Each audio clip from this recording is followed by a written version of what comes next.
Olá, Bruno Elias. Olá, ouvintes do Antivírus. Começamos daqui a 8 minutos. Já estamos ao ar no Facebook.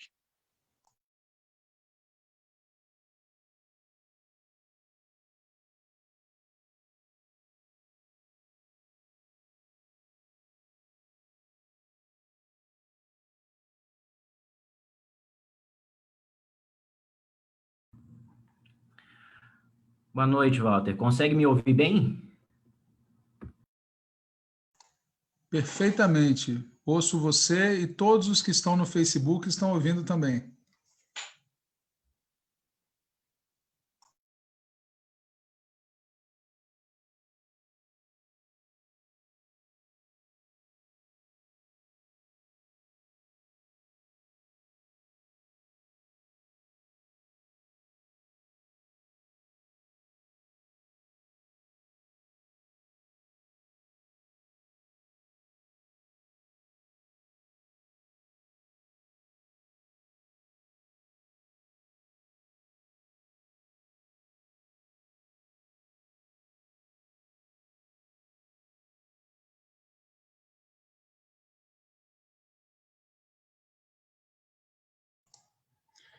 Já estamos transmitindo ao vivo.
Olá a todos que estão acompanhando a transmissão. O programa inicia em 3 minutos.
Boa noite, Walter, boa noite, Bruno, boa noite todo mundo que está assistindo a gente aqui, mais uma edição do programa Antivírus, né? Como todo mundo sabe, esse é o nosso programa semanal, que tem como objetivo debater a conjuntura, às vezes de forma mais geral, às vezes com algum tema específico, mas sempre com foco na conjuntura, na situação do PT e do Brasil. Então, no programa de hoje, a gente vai fazer um apanhado geral sobre a largada das eleições de 2020.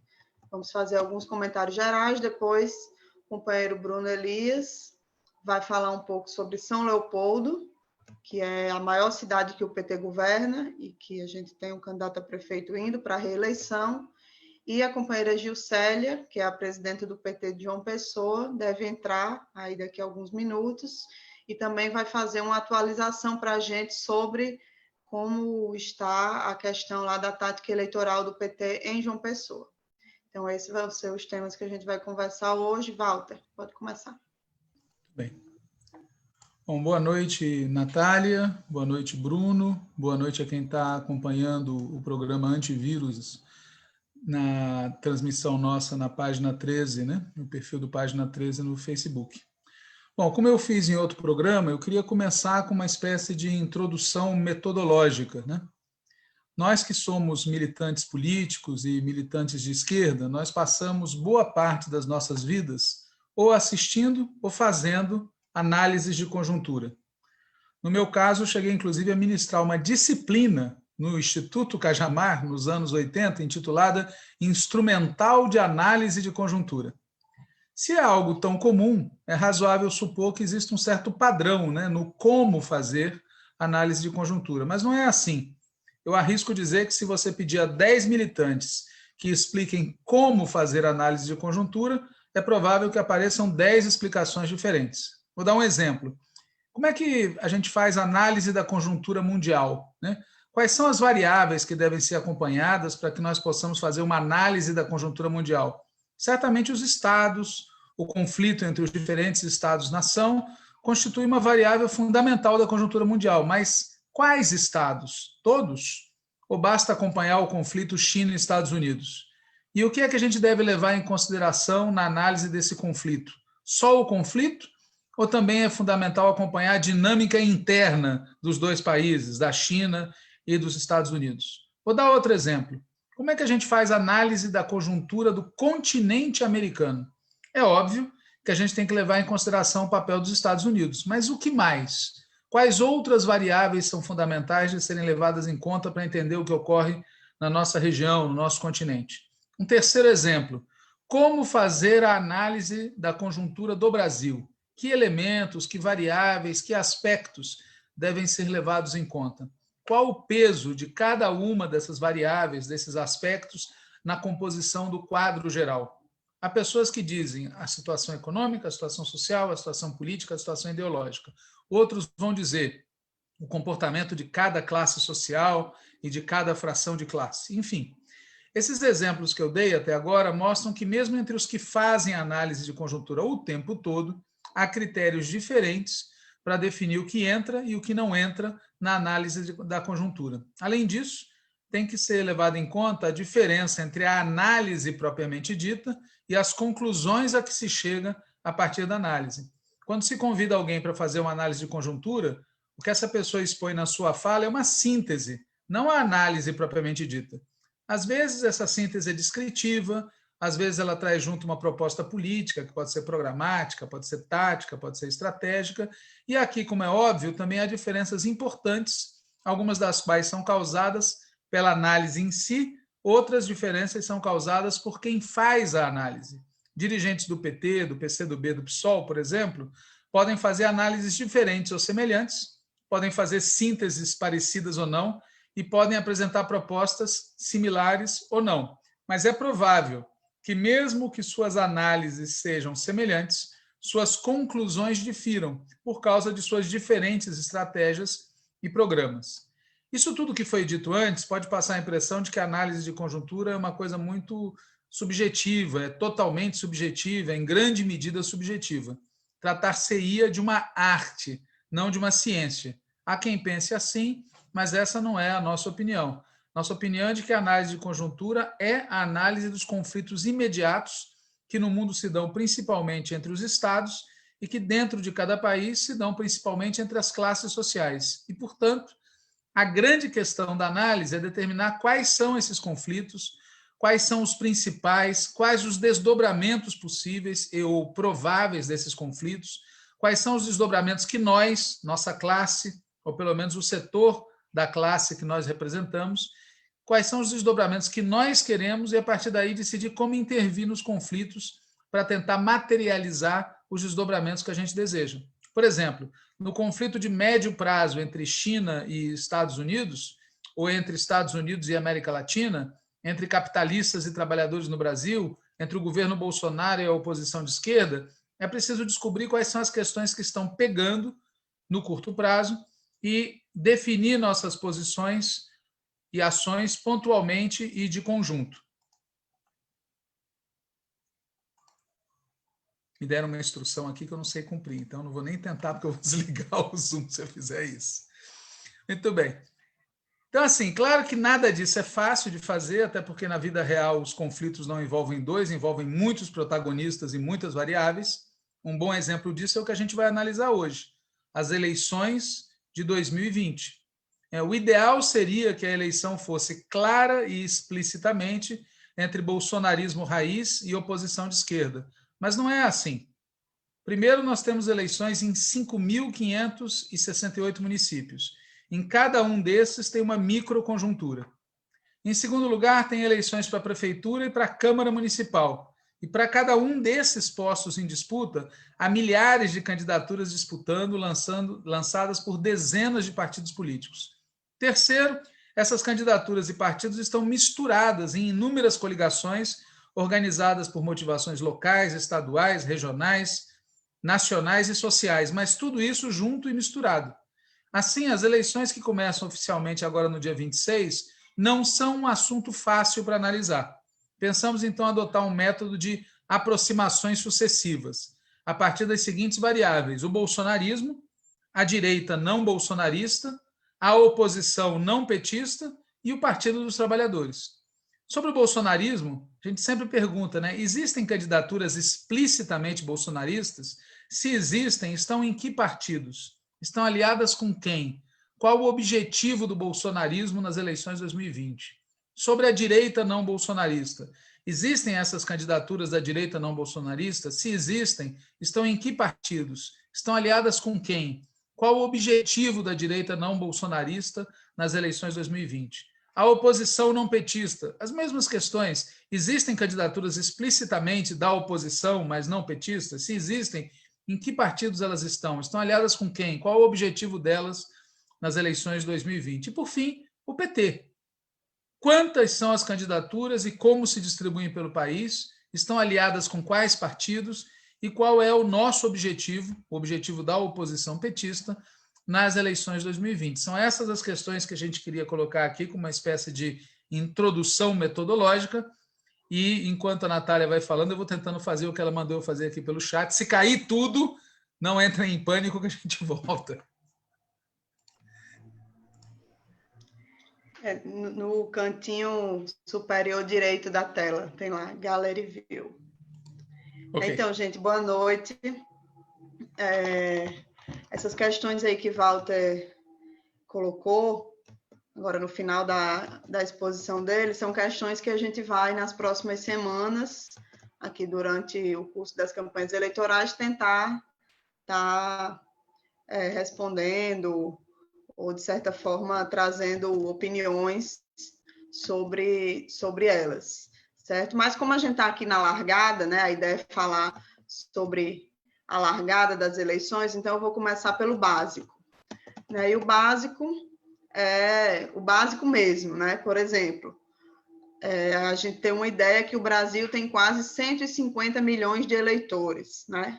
E desses 150 milhões, nas eleições de 2012 votaram quase 116 milhões e na eleição de 2016 votaram quase 119 milhões.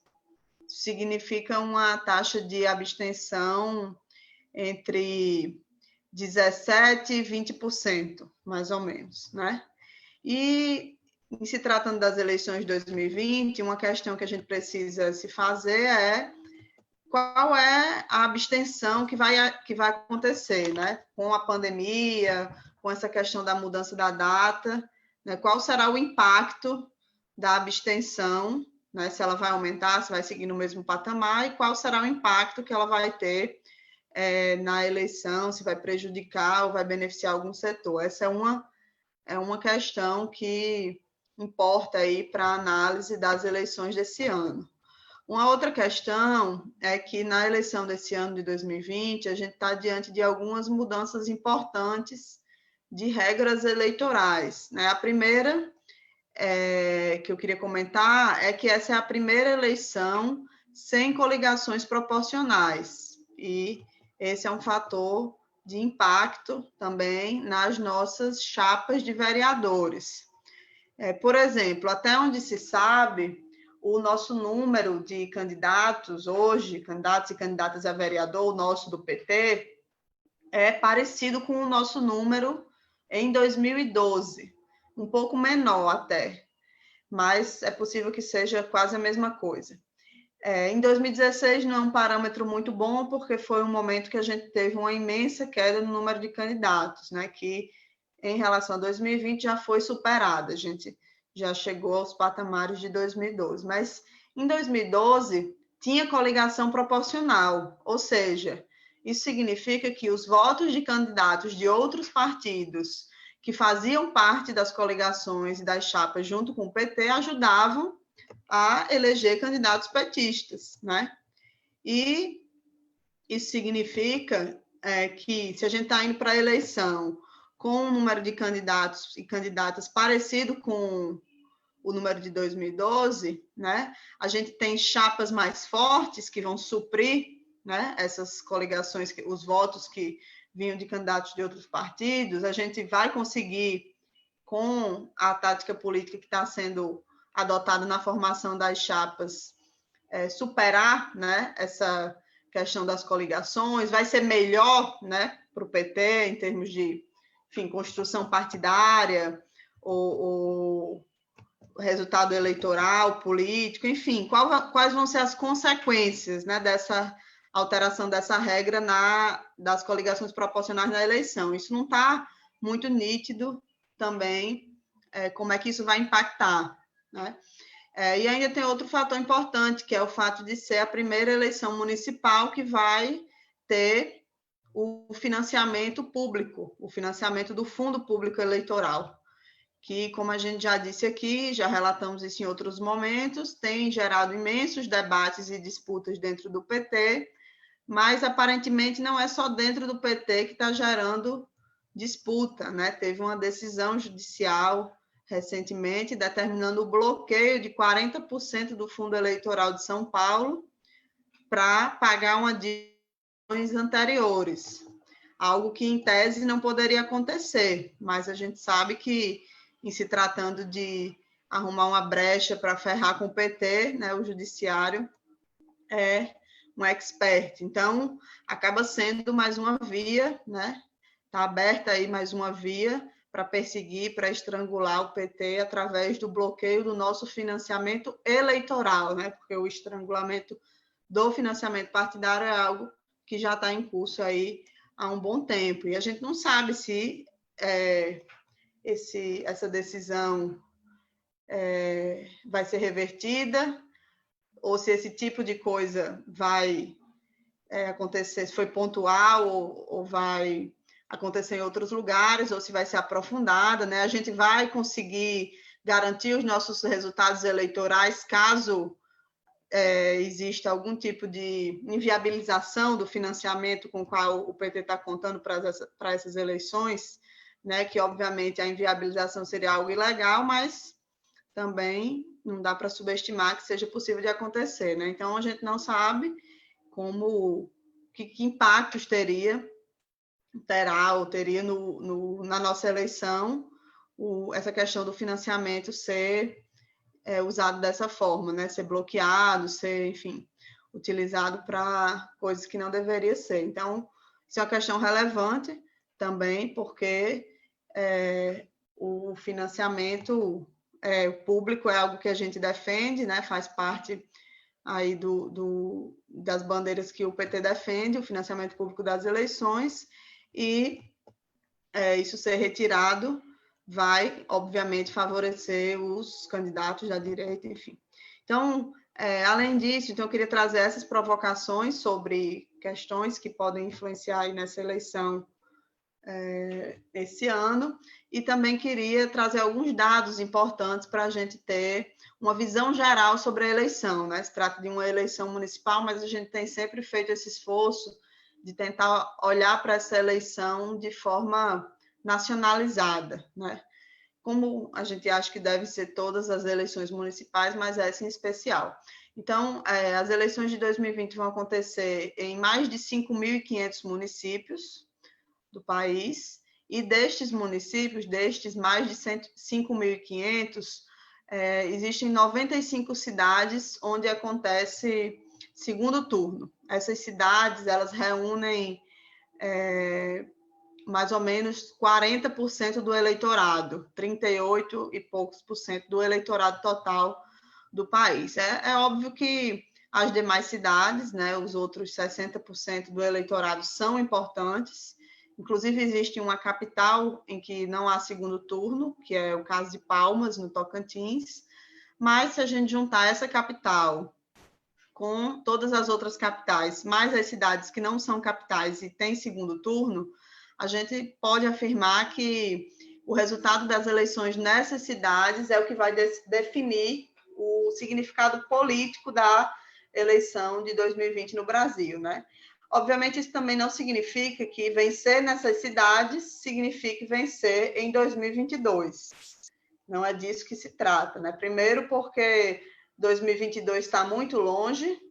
Aliás, a gente não sabe nem se vai existir mesmo 2022, ou se existir, se vai ser antes ou se vai ser depois. Segundo, porque, a depender da disputa, de como se der a disputa, o eleitorado das demais cidades, ou seja, das 5.400 e poucas cidades que não tem segundo turno, a depender da disputa, esse eleitorado pode sim ser decisivo para definir o resultado geral de uma disputa presidencial, né? Vide a questão do apoio de Lula, que Lula tem no interior do Nordeste. Então, eu vou dizer aqui qual é, para vocês terem uma ideia, quais são as cidades, né, que têm segundo turno. No caso, são, tirando Palmas, todas as capitais, né, onde tem segundo turno, e as não capitais são as seguintes: Ananindeua, no Pará, Anápolis, em Goiás, Aparecida de Goiânia, em Goiás, Barueri, em São Paulo, Bauru, em São Paulo, Belford Roxo famosa no Rio de Janeiro, Betim, Minas Gerais, Blumenau, Santa Catarina, Campina Grande, na Paraíba, Campinas, em São Paulo, Campos dos Goytacazes, no Rio de Janeiro, Canoas, no Rio Grande do Sul, Carapicuíba, em São Paulo, Cariacica, no Espírito Santo, Caruaru, em Pernambuco, Cascavel, Paraná, Caucaia, no Ceará, Caxias do Sul, no Rio Grande do Sul, Contagem, em Minas Gerais, Diadema, em São Paulo, Duque de Caxias, no Rio de Janeiro, Feira de Santana, na Bahia, Franca, São Paulo, Governador Valadares, em Minas, Guarujá, em São Paulo, Guarulhos, em São Paulo, Itaquaquecetuba, em São Paulo, Jaboatão dos Guararapes, em Pernambuco, Joinville, em Santa Catarina, Juiz de Fora, em Minas Gerais, Jundiaí, em São Paulo, Limeira, São Paulo, Londrina, Paraná, Maringá, Paraná, Mauá, em São Paulo, Mogi das Cruzes, São Paulo, Montes Claros, Minas Gerais, Niterói, Rio de Janeiro, Nova Iguaçu, no Rio de Janeiro, Olinda, em Pernambuco, Osasco, em São Paulo, Paulista, em Pernambuco, Pelotas, no Rio Grande do Sul, Petrolina, em Pernambuco, Petrópolis, no Rio de Janeiro, Piracicaba, em São Paulo, Ponta Grossa, no Paraná, Praia Grande, em São Paulo, Ribeirão das Neves, em Minas Gerais, Ribeirão Preto, em São Paulo, Santa Maria, no Rio Grande do Sul, Santarém, no Pará, Santo André, em São Paulo, Santos, em São Paulo, São Bernardo do Campo, em São Paulo, São Gonçalo, no Rio de Janeiro, São João de Meriti, no Rio de Janeiro, São José do Rio Preto, em São Paulo, São José dos Campos, em São Paulo, São Vicente, em São Paulo, Serra, no Espírito Santo, Sorocaba, São Paulo, Suzano, em São Paulo, Taboão da Serra, em São Paulo, Taubaté, em São Paulo, Uberaba, Minas, Uberlândia, Minas, Vila Velha, Espírito Santo, Vitória da Conquista, na Bahia, e Volta Redonda, no Rio de Janeiro. Então, salvo algum equívoco aí na nossa pesquisa sobre as cidades, essas são, junto com as capitais, né, as 96 cidades que concentram 40%, algo em torno de 40% do eleitorado, e a gente vai ver aqui como é que elas se distribuem regionalmente. Pela descrição que eu fiz, já dá para perceber um pouco, né, em que estados tem a concentração da maior parte das cidades, né? 8 cidades estão no norte, o que significa 7% do eleitorado, 18 no Nordeste, com quase 20% do eleitorado, 5 cidades no Centro-Oeste, com quase 5% do eleitorado, 13 cidades no Sul, com quase 10% do eleitorado, e no Sudeste, 51 cidades, né, onde tem 59% do eleitorado total desse bloco, né? Então, como a gente pode ver por essa descrição, regionalmente falando, tem uma concentração muito grande no Sudeste, mais especificamente em São Paulo, 28 cidades, Rio de Janeiro, 10 cidades, e Minas Gerais, 9 cidades. É por isso que se fala que as eleições no Triângulo das Bermudas, que é São Paulo, Belo Horizonte e Rio, é tão importante, né? Eu ia falar aqui um pouco sobre a situação nessas 3 cidades em relação às coligações que o PT está, mas para adiantar um pouquinho aqui o nosso programa, eu vou deixar isso para outro momento. Acho que a gente vai aí ao longo da campanha fazer análises mais específicas de cada local, de cada região, enfim. E aí eu já vou passar logo a palavra para Bruno, que foi da Executiva Nacional do PT e atualmente está trabalhando lá na Prefeitura de São Leopoldo. Ele vai falar um pouco sobre o cenário lá, da campanha, enfim, da Prefeitura nossa em São Leopoldo. Depois vou passar para a companheira Gilcélia, né? Quando o Bruno encerrar a sua exposição, a gente passa para a companheira Gilcélia, certo? Na verdade, eu vou fazer o inverso, né? Estou vendo aqui que eu recebi um informe que Gilcélia vai ser primeiro. Então, Gilcélia vai falar primeiro sobre João Pessoa, como a gente tinha combinado no início, dar um informe para a gente, e depois Bruno vai falar sobre São Leopoldo. É isso, Gilcélia. Boa noite, Natália, boa noite, Walter, boa noite, Bruno. Eu agradeço a compreensão de vocês, que eu acho que vocês devem entender como é que está a nossa dinâmica aqui em João Pessoa, né? Em plena intervenção pela direção nacional, né? E, infelizmente, nós estamos vivenciando esse novo normal, né? Da direção nacional, que é intervir principalmente nos municípios que cumprem rigorosamente, digamos assim, o dever petista, né? E aqui eu queria resgatar um pouco, né, de forma sintética, de forma objetiva, todo o processo que resultou nessa construção grandiosa do PT de João Pessoa em torno do projeto de candidatura própria, né?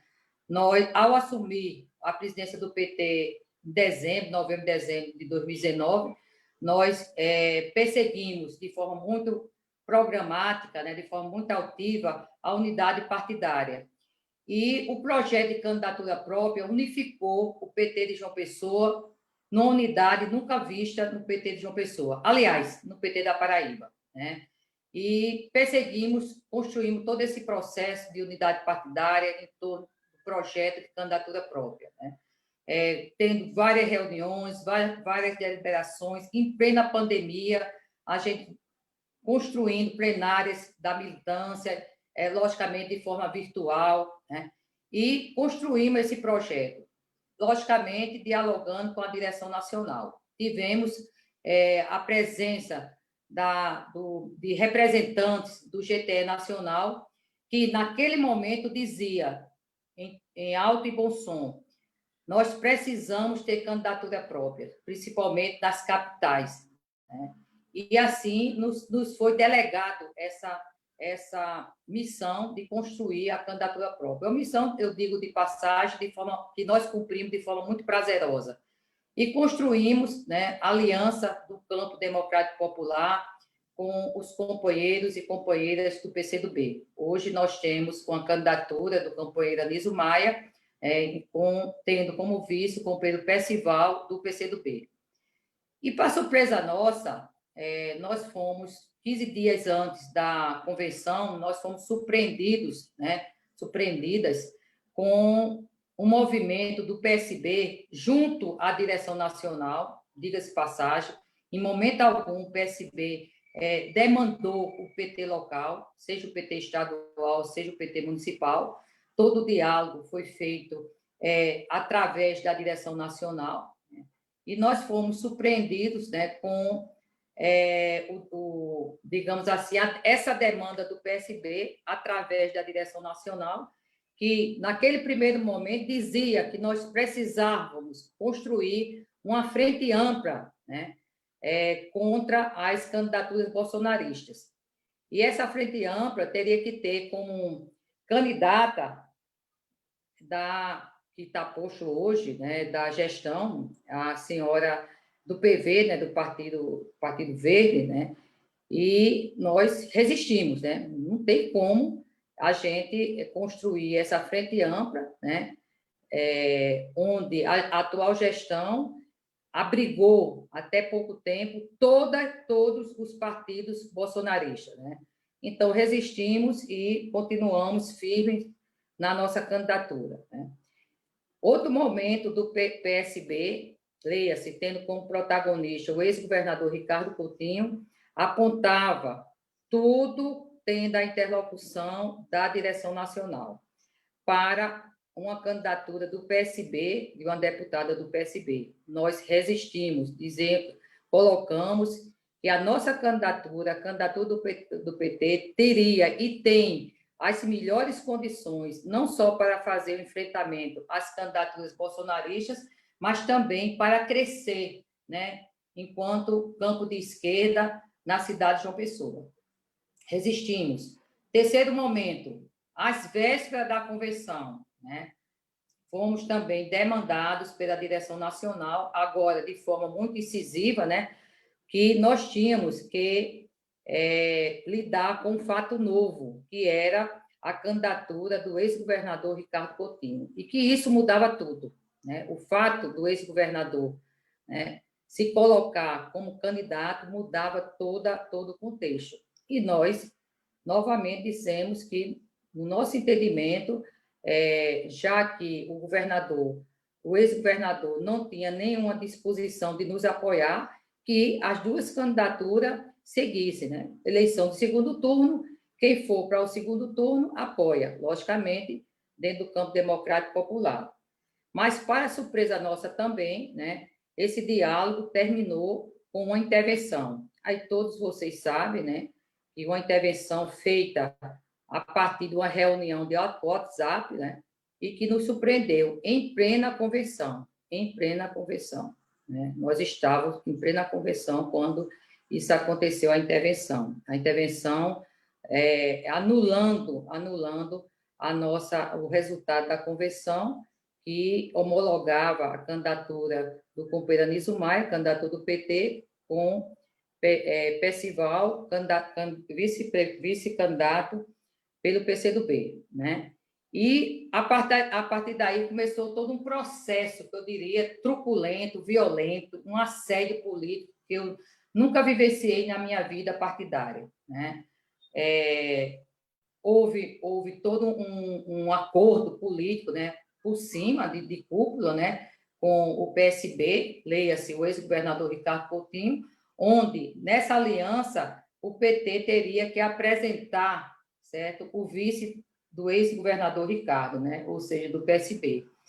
E a militância, as nossas personalidades públicas, e aqui eu quero agradecer muito a militância do PT de João Pessoa, que continua coesa, que continua altiva, que continua corajosa, defendendo a nossa candidatura, resistiu, não se colocou um nome de expressão pública para essa verdadeira operação caça-vice, ou seja, a direção nacional caçando um nome do PT para disponibilizar na chapa do PSB,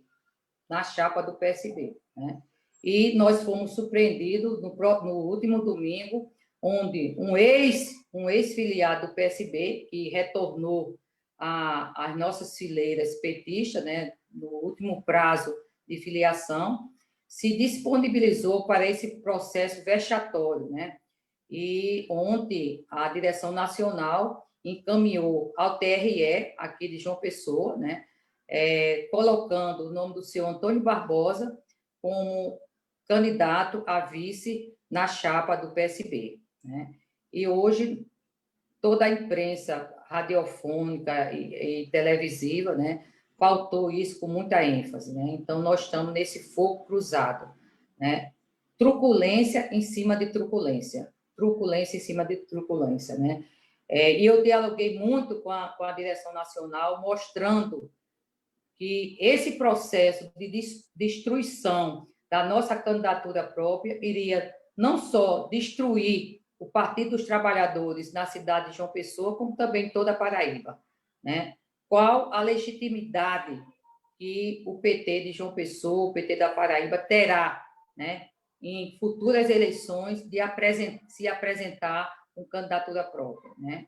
Dentro de um processo construído absolutamente partidário, dialogando com todas as forças do campo democrático popular, com a participação da militância petista, volto a dizer, nunca vista na história do PT de João Pessoa, também do PT da Paraíba, e nós fomos surpreendidos com essa truculência. Não foi por falta de diálogo, não foi por falta de alerta da nossa parte, junto aos interlocutores da direção nacional, né? E nós estamos e continuamos mostrando. E hoje, a retirada, se isso vier a acontecer por parte da Justiça Eleitoral, a retirada da candidatura do PT significa a ameaça concreta de nós não elegermos sequer um representante na Câmara Municipal de João Pessoa.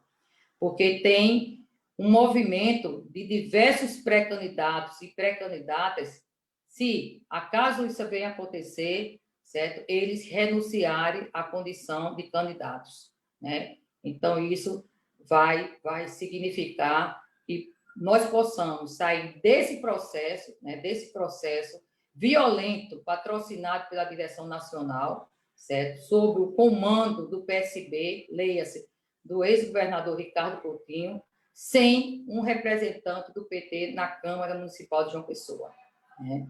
Além do mais, os estragos, e eu digo a você, com a experiência de quem tem 40 anos de PT, com a experiência de quem já coordenou diversas campanhas majoritárias no PT da Paraíba, certo? Nós vamos passar décadas e décadas para reconstruir o tecido político interno no PT e também reconstruir a credibilidade do PT junto à população de João Pessoa, junto à população paraibana, certo? É isso que está posto. E nós dialogamos de forma muito altiva com todos os interlocutores da direção nacional, alertando para esse cenário, onde nós recebemos, aliás, todos os dias nós recebemos, né, de forma pública, a solidariedade dos segmentos sociais. Ontem nós tivemos um manifesto com mais de 100 assinaturas de professores, trabalhadores da educação de João Pessoa, hipotecando total solidariedade à nossa candidatura e a esse movimento de resistência, né? O debate público nós estamos ganhando, porque nós estamos defendendo o direito legítimo do PT ter sua candidatura. e um direito legítimo pautado dentro de todo um processo construído, dialogado com a direção nacional, de todo um processo que seguiu rigorosamente todas as deliberações nacionais, de um processo que tem base legal, né? E nós estamos pedindo só esse direito, reivindicando só esse direito de colocarmos como protagonistas, né, nesse processo eleitoral, na principal cidade do estado da Paraíba. Queremos, sim, ter o direito de enfrentar as candidaturas bolsonaristas. Mas, além disso, nós queremos ter o direito de defender o legado dos governos do presidente Lula, do governo da presidente Dilma, porque só o PT, só a candidatura do PT tem essa credibilidade, essa legitimidade, essa coragem e essa altivez de cumprir essa missão, certo? Então, o que pode acontecer a partir de segunda-feira, que é o prazo que o TRE tem para expedir os registros, né, os registros das candidaturas, nós, se formos vitoriosos do ponto de vista do diferimento da nossa candidatura, nós estaremos protagonizando o crescimento sem precedentes do Partido dos Trabalhadores no estado da Paraíba. Se formos derrotados, nós estaremos diante de um cenário de destruição do nosso partido, E vamos, sim, levar décadas e décadas para recompor isso internamente junto à nossa militância e externamente junto à população de João Pessoa, à população do estado da Paraíba. Então, isso, nós estamos em tempo de guerra, continuamos resistindo, vamos continuar resistindo, certo? Com altivez e tendo a militância petista conosco. Eu não me sinto sozinha nessa luta. Tenho a direção municipal, que está absolutamente coesa, tenho os segmentos sociais, a nossa base social e, principalmente, a militância petista. É isso aí, companheiros e companheiras. Valeu, Juscelia, aí pelo seu informe. Bruno? Posso só fazer uma pergunta para a Juscelia antes? Claro. Acredito que ela não vai conseguir ficar aqui até o final do programa, então a gente não vai ter possibilidade de perguntar de novo. O que me espanta, Juscelia, eu não sei se você vai poder comentar isso que eu vou falar, enfim, mas assim, a mim espanta, porque você deve lembrar nos anos 90, quando o Ricardo Coutinho era petista, estava saindo do PT, nós aí tentando convencer ele a ficar no partido e ele fazendo um discurso contra o autoritarismo da direção nacional. E agora eu fico chocado, não tem outra palavra, de vê-lo ser um protagonista de coisas que ele condenava. Que é isso? Quer dizer, que atitude é essa? É uma coisa muito assustador, não vou nem falar outra coisa, só queria fazer esse comentário. Exatamente. É assustador isso aí. E eu dialoguei com o ex-governador e companheiro Ricardo Coutinho de forma muito fraterna. Eu disse, Ricardo, vamos manter, já que não dá para a gente seguir no primeiro turno, vamos manter uma relação respeitosa, até porque nós temos, certo, grandes desafios pela frente, né? Mas Ricardo, ele tem o viés truculento, né? Ele se comporta como um coronel da política. E aí nós sabemos, o fato dele ter saído lá atrás, se desfiliar do PT, é porque exatamente ele não concordava com o modo que o PT fazia, né? Tinha a sua democracia interna, né? Lembrando, Walter, que em 2014, olhe bem, em 2014, a direção nacional do PT tentou intervir também, juridicamente, né? Aqui no estado da Paraíba, tentando fazer com que o PT da Paraíba apoiasse o então senador Vital do Rego, pelo PMDB. E, naquela ocasião, nós apoiávamos, né, a reeleição do ex-governador Ricardo Coutinho. Né? Nós estávamos na chapa com o ex-governador Ricardo Coutinho. E a direção nacional, certo, fez uma intervenção juridicamente tentando anular a nossa convenção e colocando a gente na coligação com o PMDB. Né? Você vê como a violência da direção nacional ela se coloca de diversas formas, né, dos interesses que pairam sobre em algumas circunstâncias, né? Agora, o PT da Paraíba tem uma história de muita resistência, muita resistência. Eu tenho muito orgulho de fazer parte desse partido, Partido dos Trabalhadores da Paraíba, de João Pessoa. Tenho muito orgulho de estar protagonizando essa resistência, Eu acho que nós não podemos abrir mão do Partido dos Trabalhadores. Nós temos, sim, que denunciar os equívocos, né, que a direção nacional comete e que a história mostra que estavam absolutamente equivocados, né? Se em 2014 nós tivéssemos cedido, né, a essa intervenção jurídica da direção nacional, certo? Nós não estaríamos hoje também dialogando. E nós vamos resistir, Eu acho que a militância nós estamos no lado certo da história. Nós queremos ter o direito, olhe bem, nós estamos pedindo à direção nacional, pedindo à justiça o direito de ter candidatura própria. Um partido que está absolutamente coeso em torno do projeto de candidatura própria. E queremos ter uma candidatura própria para enfrentar as candidaturas bolsonaristas. Para defender o legado do PT, do governo Dilma e do governo Lula. Porque nenhum partido do campo democrático popular tem altivez que o nosso candidato, Anísio Maia, tem para fazer essa defesa. Vamos à luta, né? Viva o PT!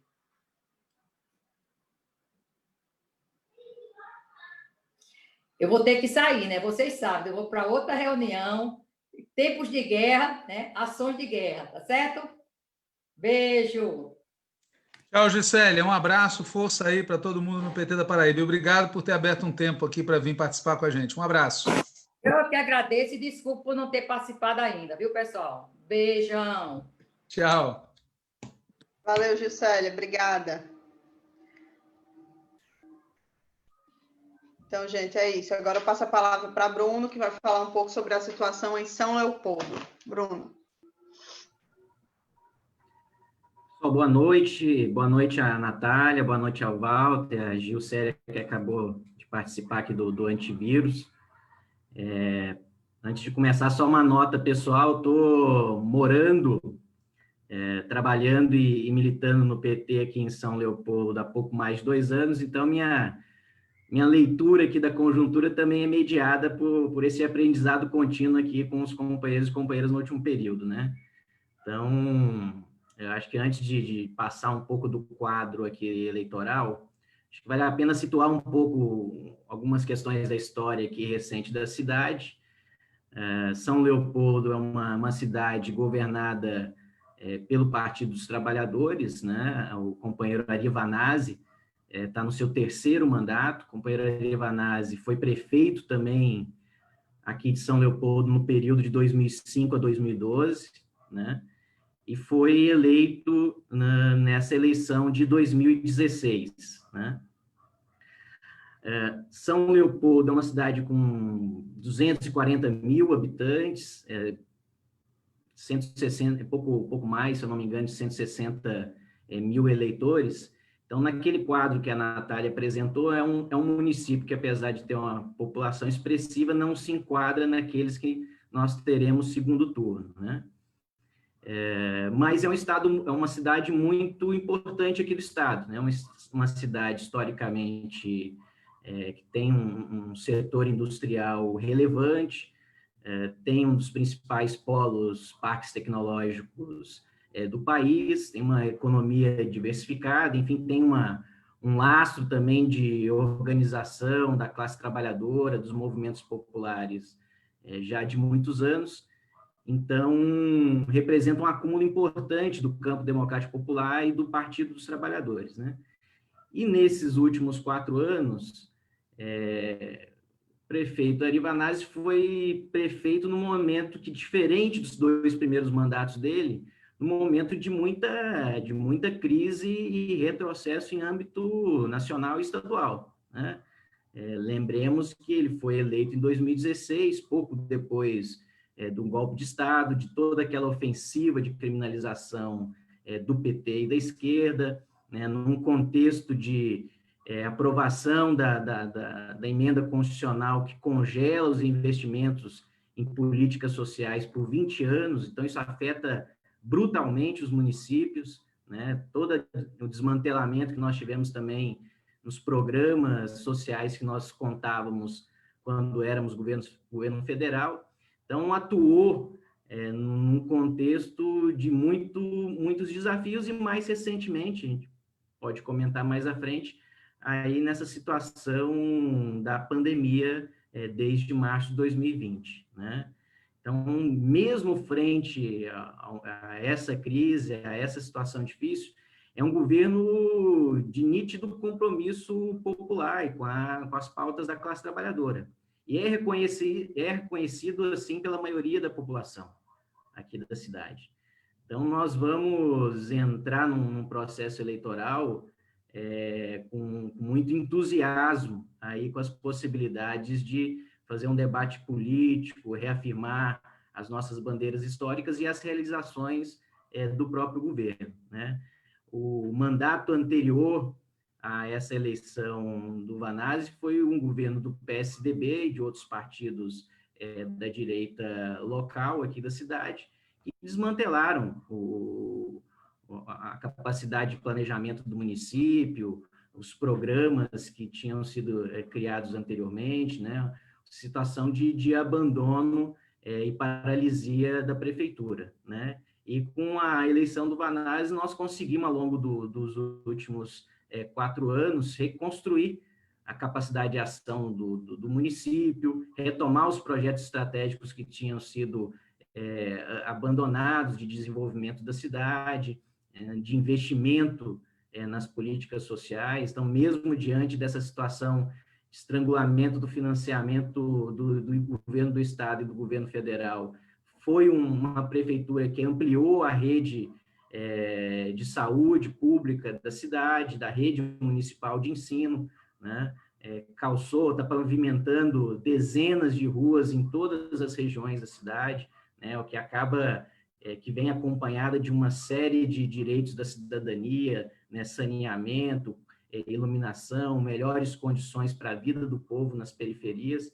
Então, é um governo com um nítido compromisso popular e com as nossas pautas históricas da esquerda, dos movimentos populares. Na última semana, nós tivemos um período de convenções, né? E, basicamente, nós vamos ter 4 chapas disputando as eleições aqui na cidade. A nossa chapa, liderada pelo Vanazzi, do PT, e com o vice do companheiro vereador pelo PDT, o Ari Moura, e que também conta na nossa coligação com o PCdoB, o PSB, os republicanos e o PTB, né? Um campo de alianças que já dava sustentação ao atual mandato do prefeito Vanazzi. E nós temos também uma candidatura do PSOL, né, do professor Célio, e 2 candidaturas do campo da direita aqui no município, né? Uma chapa candidatura mais identificada e que reivindica o bolsonarismo aqui na cidade, que é do delegado Eliomar, e que tem como núcleo da coligação os partidos que também nacionalmente são mais identificados com o governo Bolsonaro, né? O DEM, o PRTB, o PSL. E nós temos uma segunda chapa da direita, da candidatura do professor Nado, do Cidadania, que tem como vice um vereador aqui da cidade, Arthur Schmidt, do PMDB, que também conta na sua aliança com os progressistas, né, o PP e o PSDB, né, e outros partidos também de direita. Então, vai ser uma campanha duríssima, né, porque apesar de todas essas realizações, essas conquistas sociais do último período na cidade, nós também acompanhamos no último período um crescimento dessa expressão política do bolsonarismo, desses setores conservadores, né? Os setores também tradicionais da política local que se articulam, não sei se Walter ou Natália comentou, se dá para identificar a direita bolsonarista e não bolsonarista, embora nós tenhamos uma chapa que reivindica mais essa relação. Em ambas as chapas, nós temos setores que dão sustentação, sejam partidos ou setores de ambas as chapas de direita que têm relação com o bolsonarismo em âmbito nacional, que apoiaram Bolsonaro na cidade nas eleições de 2018. Então, isso tem presença nas duas chapas. E, de igual maneira, tem presença nas duas chapas também os setores que, como eu relatava, participaram do governo de direita aqui na cidade anterior e que foram responsáveis por uma série de retrocessos na cidade. Então, inicialmente, um pouco do quadro aqui eleitoral é esse. O partido está mobilizado aqui, está com muita dedicação, muita atuação militante aqui para fazer uma campanha forte, dentro das limitações, né, que a gente tem num contexto de pandemia, e vale agregar, por fim, que esse também foi um elemento político que teve presente nos últimos meses aqui. O prefeito Vanazzi, frente à pandemia da Covid, adotou uma linha de priorizar a defesa da vida, sem descuidar da proteção da economia e da atenção aos mais vulneráveis, mas isso gerou também uma reação desses setores conservadores da cidade, como foi comum em vários municípios do Brasil. Então, para começo de conversa, um pouco esse o quadro aí das eleições após as convenções da semana passada.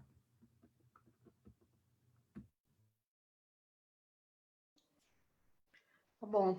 Acho que é isso. Não sei se Walter quer questionar alguma coisa, perguntar alguma coisa para Bruno.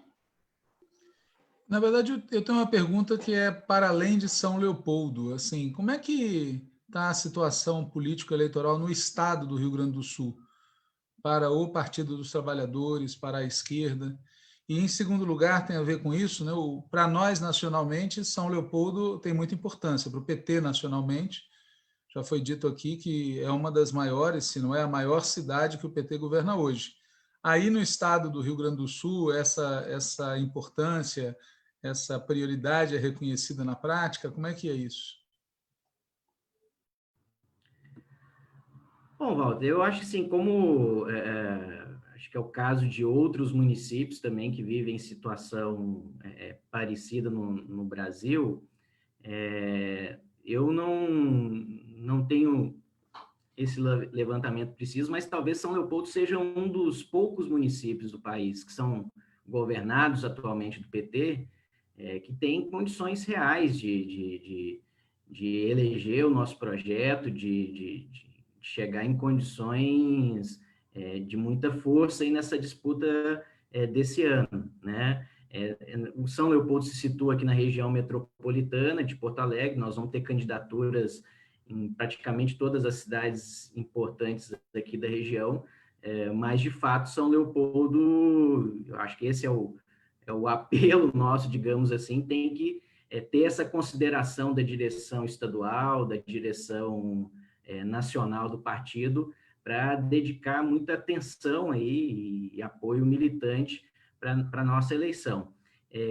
Nós, em Porto Alegre, estamos apoiando a candidatura do PCdoB, da companheira Manuela, mas nas demais regiões, demais cidades aqui, das maiores cidades do estado, numa parte considerável, nós estamos com candidatura própria, né?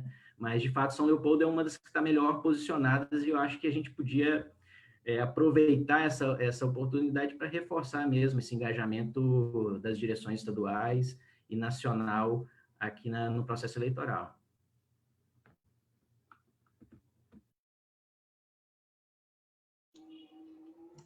Então, acho que é isso, né, gente? A gente agradece a Bruno por ter vindo aqui fazer esse comentário sobre a situação em São Leopoldo. Como a gente disse, né, é a maior cidade que o PT governa hoje, então é uma eleição importante. A gente vai tentar fazer na próxima semana um programa mais geral, fazer, digamos assim, uma atualização da conjuntura de forma um pouco mais aprofundada, para em seguida começar aí uma temporada de programas que vão tentar analisar no quente a situação das campanhas, a situação da eleição em curso aí até novembro. Então é isso. Acho que esse era o conteúdo que a gente queria trazer nesse programa sobre a largada. Agora, às 9 horas, a gente vai ter o Contramola, onde a gente vai fazer um comentário, uma análise sobre o Plano de Reconstrução e Transformação do Brasil, que foi lançado essa semana. Walter, quer falar algum comentário? Não, só transmitir ao Bruno, algumas pessoas estão mandando abraços para ele, inclusive o Davi, da Paraíba, que está exilado no Rio Grande do Norte, está mandando um abraço para você.